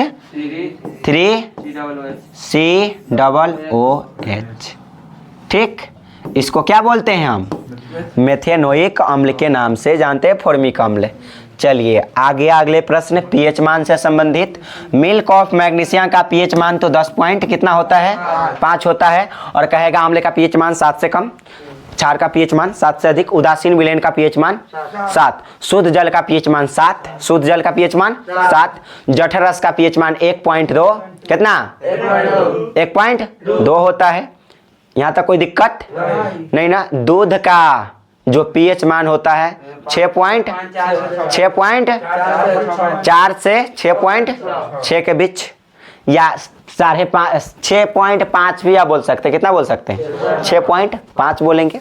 ठीक है, इतना को आप लोग ध्यान रखें। हमारे शरीर का जो है पीएच मान होना चाहिए 7.0 से लेकर 7.8 के बीच होना चाहिए। किसका? हमारे शरीर का टेम्परेचर। ठीक है, पीएच मान होना चाहिए। आगे चलते हैं। जस्ता का अयस्क है, जस्ता का अयस्क क्या है? तो जिंक। जस्ता का अयस्क है जिंक ब्लेंड। क्या है? Zinc blende. और सिनेबार ये पारा का अयस्क है। किसका है? ये पारा का अयस्क है। ये बॉक्साइड एल्यूमिनियम का अयस्क है। किसका है? बॉक्साइट एल्यूमिनियम का अयस्क है। ठीक है, मैग्नेटाइट या हेमेटाइट लोहा का अयस्क है। मैग्नेटाइट या लोहा, मैग्नेटाइट या हेमेटाइट लोहा का अयस्क है। इस बात को ध्यान रखें। चलिए आगे, चलिए अगले प्रश्न। कहता है वह धातु जो सिर्फ अम्ल राज में घुलता है क्या है? सोना। सोना जो अम्ल राज में घुल जाता है। आगे चले, चलिए अगले प्रश्न ये रहा। निम्नलिखित में कौन आयनिक यौगिक है? आयनिक यौगिक उसे कहते हैं जो धातु और अधातु से मिलकर बनता है। ठीक है, तो देखिए कैल्शियम धातु, क्लोरीन अधातु, आयनिक यौगिक। ये आयनिक यौगिक का कारा कौन नहीं है? के बोले तो पोटेशियम। पोटेशियम यहाँ पर क्या है? तो के बोले तो यहाँ पर क्या होगा? पोटेशियम। पोटेशियम धातु हो गया। क्लोरीन बोले, Cl बोले तो क्लोरीन, क्लोरीन अधातु हो गया। धातु अधातु मिल गया तो आयनिक यौगिक होगा। लेकिन कार्बन डाइऑक्साइड में देखिए दोनों ही अधातु है, तो ये आयनिक यौगिक होगा? ये आयनिक यौगिक नहीं होगा। यानी ऑप्शन कौन राइट हो जाएगा? बी जो है राइट हो जाएगा। लेकिन एक बात को ध्यान रखें, एक बात को यहाँ पर इसको बोलते हैं हाइड्रोजन साइनाइड HCN। ये दोनों ही ऑप्शन हो सकता है, ये दोनों ही ऑप्शन हो सकता है। तो ये कार्बन डाइऑक्साइड, कौन सी? Carbon dioxide. यहाँ पर आकर बैठे आप लोग, हेलो, यहाँ पर आकर बैठो। तो इस बात को ध्यान रखें, निम्नलिखित में कौन आयनिक यौगिक नहीं है? तो CO2 कार्बन डाइऑक्साइड ऑक्साइड नहीं है। ठीक, ज़्यादा बेटर ऑप्शन यही है, बेहतर। ओके, चलिए अगले बात को होता है। यहाँ पर अगले देखिए, यहाँ पर कुछ ट्रिक देते हैं। कहता है हीलियम गैस है, हीलियम एक जो है अक्रिय गैस है, अक्रिय नहीं रहता, इसी को नाम होता है निष्क्रिय, मतलब कोई क्रिया नहीं करता। निष्क्रिय गैस, कौन सी गैस? निष्क्रिय। इसका ट्रिक होता है, ट्रिक है याद करने का, हेमा नेहा, हेमा या हीना नीना कर लो, ठीक है, एनी, ठीक है, हेमा नेहा और करीना 0 रन आउट। तो इस बात को ध्यान रखिए, हीलियम, नियॉन, ठीक है, आर्गन, क्रिप्टन, जेनॉन, रेडॉन, ये सब के सब अक्रिय गैस है, निष्क्रिय गैस है। हीना नीना और करीना 0 रन आउट। ट्रिक है याद करने का, तो इस बात को ध्यान रखें। यह जिसको हम शून्य समूह को तत्व के नाम से जानते हैं, ठीक है, शून्य समूह के तत्व के नाम से जानते हैं। और याद रखें कि बताओ आवर्त जो है, आवर्त सारणी में आवर्त की संख्या कै गो? 7 गो होता है। समूह की संख्या 18 गो होता है। गिनती में कै गो? 18 गो होता है। इस बात को ध्यान रखें। अब ब्लॉक 4 गो ब्लॉक होता है, S block, P block, D block, F block. Block की संख्या कै गो होता है? 4 गो होता है, ठीक है। इस बात को आप ध्यान रखें। आगे चलते हैं। अगले ये रहा प्रश्न, सबसे कठोर प्राकृतिक पदार्थ है, तो सबसे कठोर प्राकृतिक पदार्थ क्या होगा यहाँ पर? तो सबसे कठोर प्राकृतिक पदार्थ हीरा होगा। क्या होगा? कठोर हीरा होगा। अगले बात करते हैं, बेंजीन का सूत्र, अनुसूत्र बता दे। तो बेंजीन का सूत्र C6H6 होता है। क्या होता है? C6H6 होता है। का समझ में आया? और इसका बेंजीन का आकार हेक्सागोनल होता है। कैसा होता है? हेक्सागोनल। इसका आकार कैसा होता है? हेक्सागोनल। इस बात को ध्यान रखें, ठीक। चलिए, हेक्सागोनल। अब देखिए आगे है हाइड्रोजन के 2 परमाणु, हाइड्रोजन के 2 परमाणु के बीच कितने आबंध बनते हैं? सिंगल बॉन्ड बनते हैं। कौन सी बॉन्ड? और त्रिआबंध नाइट्रोजन के 2 परमाणु के बीच त्रिआबंध बनते हैं। और ऑक्सीजन के 2 परमाणु के बीच डबल बॉन्ड बनते हैं। और हाइड्रोजन के बीच तो हो ये गए यहाँ पर कौन सी बॉन्ड? सिंगल बॉन्ड, ठीक। इस तीनों को एग्जाम में पूछवे करता है, ये 3 गो में से एगो आना तय है, ठीक। चलते हैं आगे। आगे है चूना जल। चूना जल, जल मिला दिया, इसका मतलब पानी मिक्स होगा कि नहीं होगा? पानी मिक्स होगा तब बुझा हुआ होगा कि बिना बुझा हुआ होगा? बुझा हुआ। तो बताइए, हो जाएगा बुझा हुआ चूना। लेकिन यहाँ पर कहा रासायनिक नाम, क्या नाम पूछा है? चूना जल का साधारण नाम नहीं, रासायनिक नाम। तो कैल्शियम क्या हो जाएगा यहाँ पर? Calcium hydra oxide. इसलिए ऑप्शन नंबर कौन सही होगा? बी बिल्कुल राइट हो जाएगा। चले आगे, चलिए आगे चलते हैं। चीनी का रासायनिक सूत्र बता दो। तो चीनी का रासायनिक सूत्र C12H22O11 होता है। हाँ या ना? ठीक है, ठीक ठाक है ना? वीडियो अच्छा सा है ना? चले आगे, चलिए। और C6H12O6 ये किसी का फॉर्मूला होता है? ग्लूकोज का फॉर्मूला क्या होता है? C6H12O6, यानी ये ग्लूकोज का सूत्र है। किसका है? ग्लूकोज का सूत्र होता है। और ये जो है ये एसिटिक अम्ल का सूत्र है। ये किसका सूत्र है? एसिटिक अम्ल। एसिटिक अम्ल का सूत्र CH3COOH होता है, ठीक। इस बात को आप जरूर ध्यान रखें। चले आगे, चलिए चलते हैं यहाँ पर आगे और धमाका किया जाए, ठीक है। तो देखिए, और अगले प्रश्न ये रहा आपके सामने, निम्नलिखित में कौन सा कार्बनिक यौगिक सबसे अधिक अभिक्रियाशील है? इसको हम 2-3 तरीके से पता कर सकते हैं। पहला तरीका देख लो, एक ही तरीका समझ लो, काम 35 हो जाएगा। देखो, 2 से 2 ज्यादा है ना, 2 गुना से 2 ज्यादा, जैसे 2 दूना 4 और 2 ज्यादा कितना हो जाएगा? 6। 2 गुना से 2 ज़्यादा। अच्छा ये भी वही है, 2 गुना से 2 ज़्यादा। जैसे कार्बन एगो है तो 1 का 2 गुना करते तो 2 होता, और 2 ज़्यादा करते तो कितना होता 4। 2 गुना का 2 ज़्यादा। इसमें देखो 3 दूना होना चाहिए 6, 2 ज़्यादा हो गया, यहाँ पर 8 हो गया। तो ई ऑप्शन और ई ऑप्शन और ई ऑप्शन एक जैसा है, लेकिन ई ऑप्शन सबसे अलग है, सिर्फ 2 गुना है, 2 गुना 4 है, इसलिए सबसे अलग हो गया। यही सबसे अधिक अभिक्रियाशील है। सिंपल, समझ में आया? चलिए चलिए आगे। ओके, कहता है मेंडलीफ ने अपनी आवर्त सारणी तैयार करने के लिए कौन सा मापदंड को अपनाया? मोसले से पहले जितने सारे वैज्ञानिक आए सब द्रव्यमान पर आधारित था। किस पर आधारित था? परमाणु द्रव्यमान पर। मोसले ने सन 1913 में, कब? सन 1913 में अपना अपना जो आवर्त सारणी बनाया, पीरियोडिक टेबल 1913 में, वह परमाणु संख्या के आधार पर, किस आधार पर? परमाणु संख्या के आधार पर बनाया है। कब बनाया? 1913 में। और मॉडर्न पीरियोडिक टेबल का पप्पा उसी को बोलते हैं, किसको? मोसले को। याद रहेगा कि ना रहेगा? चलिए आगे चलते हैं।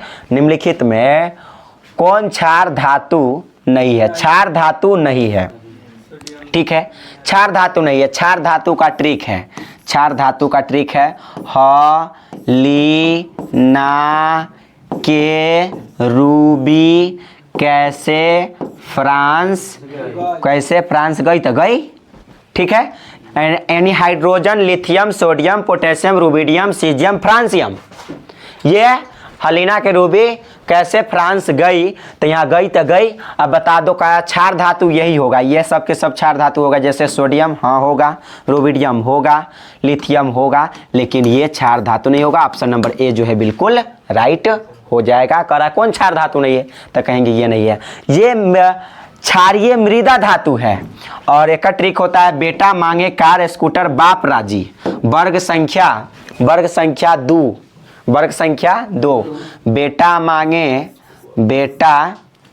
मांगे, ठीक है, बेटा मांगे कार स्कूटर, बाप हो गया राजी, तो बेटा मांगे कार स्कूटर बाप राजी, ये क्षार धातु नहीं है, ये क्षारीय मृदा धातु है, इसलिए ऑप्शन नंबर ये जो है बिल्कुल राइट है। क्या समझ में आया कि ना आया? चले आगे, चले कि ना चले? चलिए, निम्नलिखित में कौन हाइड्रोजन समूह का सदस्य है?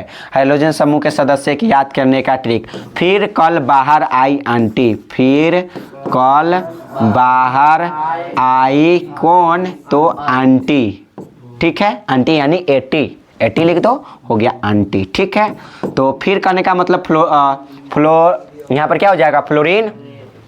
और Cl कहने का मतलब है क्लोरीन। ट्रिक मजा आ रहा है कि नहीं? फिर कल बाहर आई आंटी, बेटा मांगे कार स्कूटर बाप राजी, ये सब ट्रिक ठीक ठाक नहीं है ना?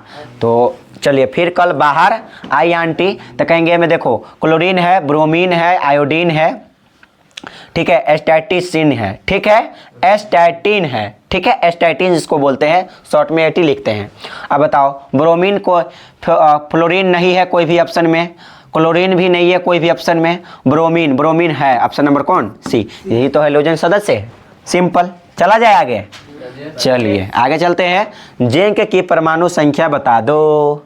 जिंक की परमाणु संख्या कितना होता है? 27 किसका होता है? कोबाल्ट का। 29 किसका होता है? कॉपर का, ठीक है, Cu यानी कि कॉपर का। 28 किसका होता है? निकेल का। अब बता दो सोना का कितना होता है? बोलो, सोना का 79 होता है।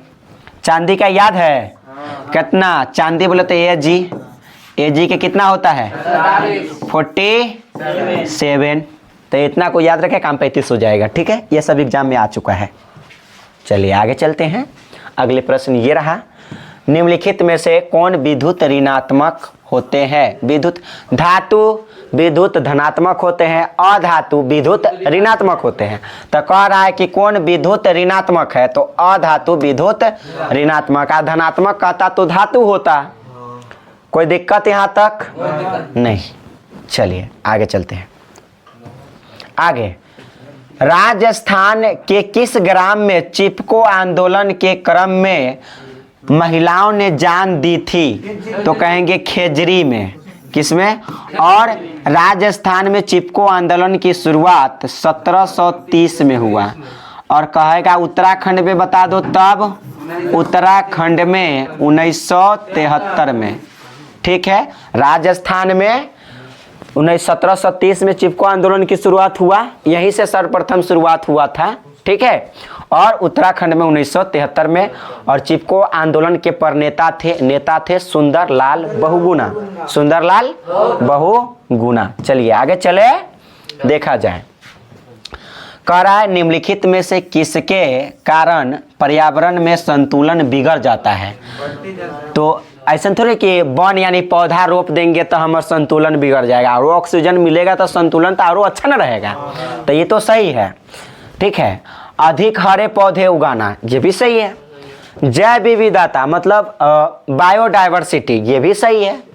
यानी जीवों में विभिन्नताएं होना चाहिए, सही है। अब कह रहा है बढ़ती मानव जनसंख्या, कह रहा है कि संतुलन कब बिगड़ जाएगा? जनसंख्या बढ़ेगा तब पेड़ पौधा को काट देगा आदमी। आज पेड़ पौधा को काट देगा तो हमको ऑक्सीजन नहीं मिलेगा, ऑक्सीजन में कमी हो जाएगा। सामान्य तौर पर क्या होगा? मुख्य रूप से ऑक्सीजन नहीं मिलेगा तो हम जो है जहरीली गैस का सेवन करने लगेंगे, जिससे हमको क्या हो सकता है? बहुत सारे बीमारी हो सकता है कि नहीं? इसलिए कह रहा है निम्नलिखित में कोई किसके कारण पर्यावरण में संतुलन बिगड़ जाता है? तो कहेंगे बढ़ती मानव जनसंख्या। इसलिए जनसंख्या पर नियंत्रण जरूरी है कि नहीं? इसलिए नरेंद्र मोदी जी जो है प्रधानमंत्री क्या करते हैं? मोदी जो यहाँ पर नारा देते हैं, कौन सी नारा देते हैं? कि जनसंख्या को हम दो हमारा दो, हम दो हमारा दो, इस नारा को साथ चलना है। जनसंख्या को कम करना है, न कि अधिक करना है। क्या समझ में आया कि ना आया है? चलिए आगे चलते हैं। पर्यावरण को प्रदूषण से बचाने का सबसे अच्छा तरीका क्या हो सकता है? वस्तु का पुनर्चालन करना चाहिए, बात सही है। फिर से उपयोग करना चाहिए एक ही वस्तु को। ठीक है, यानी उसीलिए कहा कि यहाँ पर रिसाइकलिंग ऑफ गुड्स, यानी वस्तु को फिर से चालन करना चाहिए। वस्तु का पुनर्उपयोग मतलब बार बार उपयोग करना चाहिए। अगला, वस्तु के उपयोग में कमी करनी चाहिए। वस्तु के उपयोग में कमी होगा तब तो जो है पर्यावरण प्रदूषण नहीं फैलेगा। बस जैसे कोई भी वस्तु है उसका उपयोग में कमी होना चाहिए, कमी होना चाहिए कि नहीं? ऐसे अगर ज़्यादा चीज़ का यदि हम उपयोग करेंगे तो वो क्या होगा? वो अधिक से अधिक प्रदूषण दे देगा। इसलिए कम उपयोग कीजिए और वस्तु का पुनर्उपयोग कीजिए। ठीक है, मतलब रीयूज कीजिए दोबारा से दोबारा। ठीक है, और पुनर्चालन मतलब रिसाइकलिंग कीजिए। यानी सब जो है ऑप्शन आपका राइट है, सही हो जाएगा। कोई दिक्कत यहाँ तक? चले आगे। चलिए, सौर सेल में किसका उपयोग होता है? तो बताओ। सौर सेल में जो है, सौर सेल में हम यूरेनियम का उपयोग करते हैं। किसको उपयोग करते हैं? यूरेनियम का उपयोग करते हैं। इस बात को जरा ध्यान रखें। चलिए यहाँ पर देखो, कहा निम्नांकित में से कौन मुख्यतः बायोगैस है? तो याद रखें CH4 यानी मीथेन जो है मुख्य रूप से बायोगैस है। और कहेगा LPG का मुख्य घटक क्या है? तो कहना ब्यूटेन। क्या कहना? LPG का मुख्य घटक ब्यूटेन होता है। चलिए आगे चलते हैं। अगले प्रश्न ये रहा, मनुष्य के दांत की सबसे ऊपरी परत क्या कहलाती है? तो आप कहेंगे इनामेल। क्या कहलाती है? इनामेल कहलाती है। दांत की जो सबसे ऊपरी परत होता है वो क्या कहलाता है? यहाँ पर इनामेल कहलाता है। इस बात को ध्यान रखिए। आगे चले कि ना चले? चलिए आगे चलते हैं। और अस्थि एक उत्तक होता है, इस बात को भी ध्यान रखें। और हमारा जो रक्त है, खून, वह भी क्या है? एक कनेक्टिव टिश्यू है, संयोजी उत्तक। कई मरतब एग्जाम में पूछा है। ठीक है, इस बात को ध्यान रखें। आगे कहता है जठर ग्रंथियां पाई जाती है। तो ये तो सब जानता है कि जठर ग्रंथि कहाँ पाया जाता है? अमाशय में पाया जाता है। सिंपल। कहाँ पाया जाता है? अमाशय में पाया जाता है। और यकृत जो है मानव शरीर की सबसे बड़ी ग्रंथि। मानव शरीर की सबसे बड़ी ग्रंथि कौन होगा? यकृत होगा। इस बात को ध्यान रखें। आगे चलते हैं। ये प्रश्न है निम्नलिखित में से कौन वसा के पाचन में सहायक होता है? तो लाइपेज वसा के पाचन में सहायक होता है। और कार्बोहाइड्रेट का पाचन कौन करता है? एमाइलेज। कार्बोहाइड्रेट का पाचन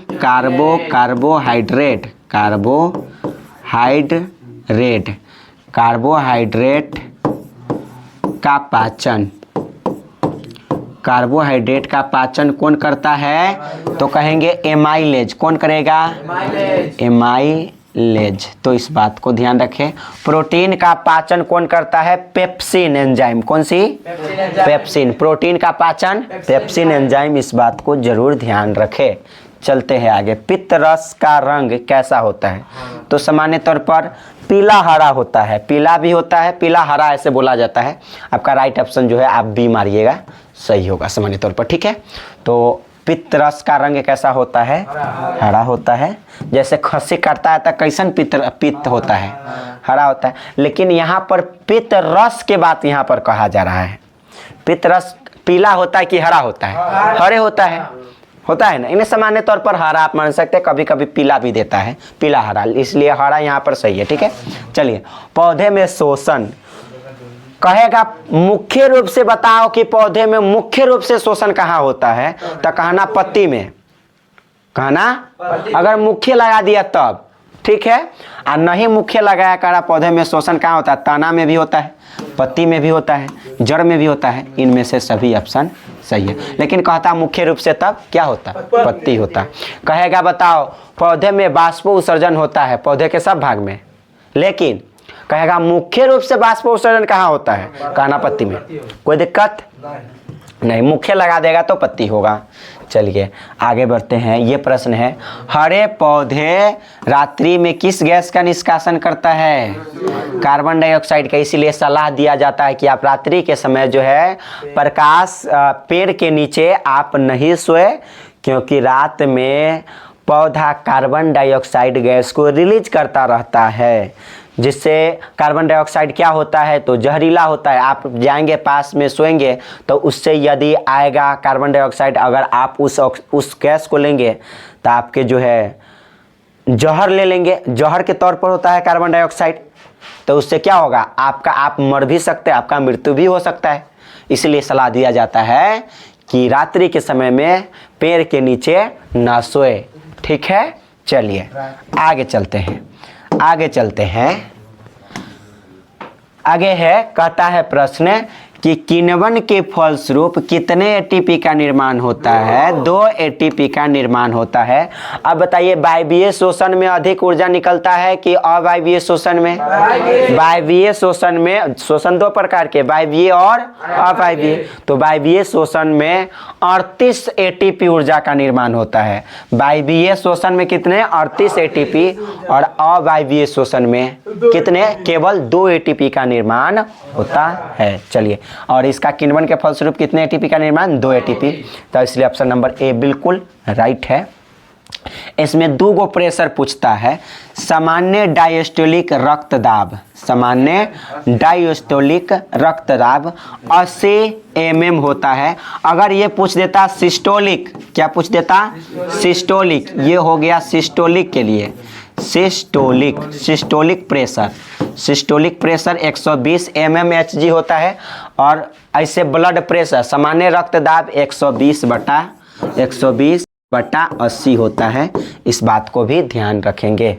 ठीक, चलिए अगला प्रश्न ये रहा, पौधे में वाष्पो उत्सर्जन, पौधे मुख्य रूप से नहीं पूछ रहा है, कह रहा है पौधे में वाष्पो उत्सर्जन किस अंग में होता है? तो सब में होता है। ठीक है, लेकिन मुख्य रूप से लगा देता तब क्वेश्चन में, तब पत्ती में कहते। इस बात को जरूर कन्फ्यूजन नहीं होना है।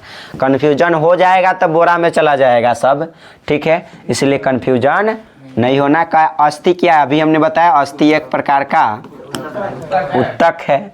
ठीक है, कोशिका के अध्ययन को हम साइटोप्लाज्मा कहते हैं और उत्तक के अध्ययन को हिस्टोलॉजी कहते हैं। याद रहेगा। पादप में अपशिष्ट संचित रहते हैं, छाल में भी, जैसे अपशिष्ट कहने का मतलब गोंद कहाँ होगा? पत्ती में भी, कोशिकीय रिक्तिका, इनमें से सभी। ऑप्शन नंबर कौन सही होगा? ऑप्शन नंबर डी जो है आपका बिल्कुल राइट होगा। चलिए अगले प्रश्न ये रहा, प्रश्न है, क्या है? वृक्क के संरचनात्मक एवं क्रियात्मक इकाई को क्या कहते हैं? नेफ्रॉन कहते हैं। ठीक, चलते हैं आगे।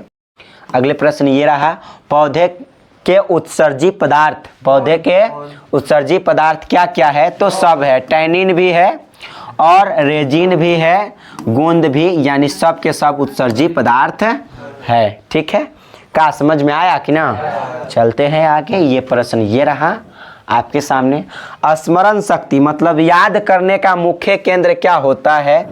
तो याद रहे सेरिब्रम, याद करने का मुख्य केंद्र होता है कौन? सेरिब्रम।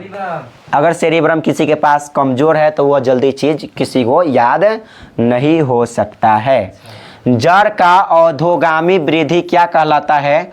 गुरुत्वानुवर्तन कहलाता है। अधोगामी कहने का मतलब पृथ्वी की ओर जाता है, जड़ जाता है ना, तो गुरुत्वानुवर्तन यानी पृथ्वी की ओर, तो इसको कहते हैं गुरुत्वानुवर्तन। इसलिए ऑप्शन नंबर कौन राइट हो जाएगा? बी जो है राइट हो जाएगा। 71 प्रश्न है, एस्ट्रोजन स्रावित होता है। तो एस्ट्रोजन जो है आपका किसके द्वारा स्रावित होता है? अंडाशय द्वारा। ठीक है, यानी अंडा द्वारा। लेकिन एक बात एग्जाम में कई बार पूछा गया है कि बताओ एंड्रोजन, कौन सा? एंड्रोजन। ये एंड्रोजन जो है ये नर्लिंग हार्मोन है, मेल वाला, फीमेल वाला ना। एस्ट्रोजन और एंड्रोजन में अंतर है। एंड्रोजन ये नर हार्मोन है। कौन सा हार्मोन? नर हार्मोन है। ये एग्जाम में कई बार आ चुका है कि बताओ एंड्रोजन क्या है, तो कहेंगे नर्लिंग हार्मोन है, मेल वाला, फीमेल वाला नहीं। ठीक है, और विरेचन से कौन सा हार्मोन रिलीज होता है? टेस्टेस्टेरोन। टेस्टेस्टेरोन, इस बात को आप लोग ध्यान रखें। ठीक, चलिए और आगे चलते हैं। अगले प्रश्न देखिए, अगले प्रश्न क्या है? कहता है स्वपरागन की क्रिया, स्वपरागन की निम्न में से होता है। स्वपरागन कहने का मतलब, स्वपरागन को अपने आप में लोग कैसे सेक्स कर सकता है? लोग नहीं करता है, ऐसा पौधा करता है। ठीक है, पेड़ पौधे करते हैं। कुछ ऐसे पौधे हैं जो उभयलिंगी होता है। क्या होता है? उभयलिंगी मतलब एक एक गो में नर और मादा दोनों लिंग उपस्थित होता है, मेल और फीमेल पार्ट जो है सेक्स ऑर्गन दोनों उपस्थित होता है। इसलिए उभयलिंगी में, किसमें? उभयलिंगी। उभयलिंगी उसे कहते हैं जिसमें नर और मादा दोनों लिंग उपस्थित होता है। चलिए आगे चलते हैं। गर्भाशय के किस भाग में क्या है? यहाँ पर ध्यान दे सभी लोग। क्या कहता है कि गर्भाशय के किस भाग में भ्रूण विकसित होता है? तो कहेंगे एंडोमेट्रियम में जो है आपका भ्रूण मतलब पहले यहाँ पर क्या बनता है? जाइगोट, जाइगोट से भ्रूण। ठीक है, भ्रूण से फिर यहाँ पर बच्चे बनते हैं ना। तो कहेंगे बताओ कि गर्भाशय में, ऐसे तो गर्भाशय में ही जो है शिशु पलाता है, बच्चा पलाता है, और यहाँ पर उसका कौन सी भाग में खास तौर पर? तो एंडोमेट्रियम में। किसमें? एंडोमेट्रियम। ऑप्शन नंबर ए बिल्कुल राइट होगा। 74 नंबर प्रश्न है यहाँ पर, निम्नलिखित में से कौन सा भाग केवल पुरुष जनांग में पाया जाता है? केवल पुरुष में क्या पाया जाता है? शुक्र वाहिका पाया जाता है। ये फीमेल पार्ट है फैलोपियन नल का, ये अलग है, फिर ये अलग है। ठीक है, इसलिए ऑप्शन नंबर कौन सही हो जाएगा? शुक्र वाहिका। चलिए आगे चलते हैं। 75 नंबर प्रश्न, आनुवांशिकता का पप्पा किसे कहा जाता है? तो ग्रेगर जॉन मेंडल को कहा जाता है। यहाँ से 2-3 बातें ध्यान रखें। कहेगा बताओ एकल संकरण में जीनोटाइप और फिनोटाइप अनुपात बताओ। किसमें? एकल संकरण, दुइये को पूछवे करेगा, एकल संकरण और द्वि संकरण। एकल संकरण में बता दो फिनोटाइप अनुपात, फिनोटाइप अनुपात। तो यहाँ फिनोटाइप अनुपात 3:1 होगा, 3:1। अगर यही कद एकल संकरण में बताओ जीनोटाइप अनुपात, जीनोटाइप अनुपात कितना होगा? 1:2:1। ये तो हो गया एकल संकरण के लिए, ठीक है। 31 121 इसके लिए याद रख सकते हैं, ऐसे भी आसान है। 3:1 फिनोटाइप और जीनोटाइप अनुपात 1:2:1। अगर यहाँ पर कहेगा द्वि संकरण में, कौन सा में, द्वि संकरण क्रॉस में, द्वि संकरण का नाम ले लेगा, द्वि संकरण, कहेगा बता फिनोटाइप क्या होगा और जीनोटाइप क्या होगा। पहले आपको कहना है फिनोटाइप, फिनोटाइप, फिनोटाइप, बताओ फिनोटाइप अनुपात, इसमें फिनोटाइप अनुपात इसमें क्या हो जाएगा, तो कहेंगे फिनोटाइप अनुपात 9:3:1। 9 से 33 से एक याद रखना है यहाँ पर फिनोटाइप अनुपात, ठीक है। 9 से 33 किस में, द्वि संकरण में, ठीक है, डाई हाइब्रिड क्रॉस में, ठीक।